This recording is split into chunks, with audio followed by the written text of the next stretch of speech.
आपण पाहत आहात सत्याची बाजू मांडणारं हक्काचं न्यूज चॅनल M24 तास। शक्तीपीठ विरोधात कामेरीत शेतकऱ्यांचा एल्गार मेळावा, भोंगा वाजवून अधिकाऱ्यांना रोखणार सरपंच रणजित पाटलांचा सरकारला थेट इशारा। राज्य शासनाच्या महत्त्वाकांक्षी आणि तितक्याच वादग्रस्त ठरत असलेल्या शक्तीपीठ महामार्गाविरोधात आता ग्रामीण भागातील राजकीय आणि सामाजिक वातावरण कमालीचे तापू लागले आहे। वाळवा तालुक्यातील कामेरी गावात या महामार्गाविरोधात पुकारण्यात आलेल्या एल्गाराने आता थेट प्रस्थापित सत्तेला आव्हान दिले आहे। जोपर्यंत हा विनाशकारी महामार्ग पूर्णपणे रद्द होत नाही तोपर्यंत सरकार विरोधातील हा लढा थांबणार नाही, असा थेट आणि आक्रमक इशारा कामेरीचे सरपंच रणजित पाटील यांनी दिला। या मेळाव्यात बाधित शेतकरी, महिला आणि तरुणांच्या अभूतपूर्व गर्दीने पश्चिम महाराष्ट्रातील वाढत्या राजकीय असंतोषाची चुणूक दाखवून दिली आहे। मेळाव्यात शक्तीपीठ महामार्ग विरोधी कोर समितीने घेतलेला एक अत्यंत आक्रमक आणि रणनीतिक निर्णय सरपंच रणजित पाटील यांनी जाहीर केला। शासनाच्या दडपशाहीला उत्तर देण्यासाठी गावाने आता गनिमी कावा आणि डिजिटल कम्युनिकेशनचा मिलाप साधला आहे। कामेरी ग्रामपंचायतीच्या इमारतीवर विशेष भोंग्याची व्यवस्था केली जाणार आहे। महामार्गाच्या मोजणीसाठी किंवा कोणत्याही शासकीय कामासाठी अधिकारी गावात दाखल होताच या भोंग्याद्वारे संपूर्ण गावाला अलर्ट केले जाईल। भोंग्याचा आवाज ऐकताच गावकऱ्यांनी आहे त्या स्थितीत गावातील मुख्य चौकात जमायचे आहे। गावात येणाऱ्या संबंधित अधिकाऱ्यांचा जाहीर भोंगा वाजवून त्यांना धारेवर धरून मोजणी प्रक्रिया उधळून लावली जाईल। सरपंच रणजित पाटील यांनी सरकारवर राजकीय हल्लाबोल करताना म्हटले, आजच्या या सभेला मिळालेला हा प्रचंड जनसागर म्हणजे केवळ गर्दी नाही तर सरकारच्या शेतकरी विरोधी धोरणाविरुद्ध फुटलेला जनतेचा तीव्र असंतोष आहे। शेतकऱ्यांच्या सुपीक जमिनी आणि उपजीविका हिरावून घेणारा हा महामार्ग कॉर्पोरेट दर्जिना आहे।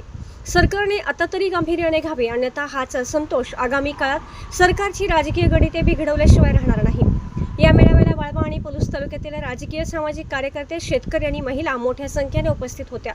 या भागातील सुपीक जमिनी वाचवण्यासाठी पश्चिम महाराष्ट्रातील शेतकरी आता आरपारच्या लढाईसाठी सज्ज झाला आहे। जर शासनाने हा प्रकल्प त्वरित रद्द केला नाही तर संपूर्ण सांगली जिल्हा आणि पश्चिम महाराष्ट्रात शासकीय यंत्रणा रोखून धरू, असा थेट इशारा या मेळाव्यातून देण्यात आला आहे। यामुळे आगामी काळात शक्तीपीठ महामार्गाचा मुद्दा सरकारसाठी मोठी डोकेदुखी ठरणार आहे, हे स्पष्ट झाले आहे।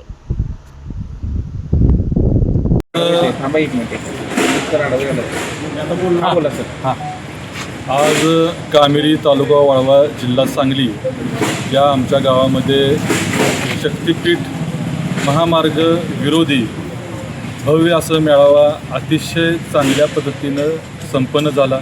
प्रचंड लोकांची गर्दी झाली, अतिशय चांगला प्रतिसाद लोकांनी दिला आणि यावरून लक्षात येतं की जनतेचा शक्तीपीठ महामार्गाला किती विरोध आहे आणि याची नोंद आज झालेल्या सभेतून सरकार घेईल अशी मी आशा बाळगतो।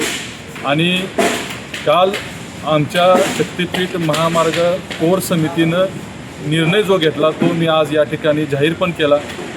ग्रामपंचायतीच्या इमारतीवरती भोंगा आम्ही लावणार आहे आणि हा भोंगा शक्तीपीठ महामार्गासंबंधी मोजणीसाठी किंवा सर्वेसाठी जे अधिकारी येतील एका वेळी गावाला निरोप देण्यासाठी आम्ही तो भोंगा वाजवू आणि भोंगा वाजवताच गावातल्या सर्वांनी आहे त्या स्थितीमध्ये या चौकामध्ये गोळा व्हायचं आणि त्या येणाऱ्या अधिकाऱ्यांचा भोंगा वाजवायचा असा ठराव आमच्या समितीनं काल घेतलेला आहे आणि या आजच्या झालेल्या सभेमध्ये तो निर्णयसुद्धा मी जाहीर केलेला आहे। तुमचं सगळ्यांचं मी आभारी मानतो आणि सर्व जनतेनं दिलेला जो प्रतिसाद आहे याला मी आभार मानतो। आणि ही जी आमची झालेली एकजूट आहे ही शेवटपर्यंत, जोपर्यंत शक्तीपीठ महामार्ग रद्द होत नाही तोपर्यंत ही एकजूट आमची आहे अशीच राहील, एवढं मी सरकारला सांगू इच्छितो।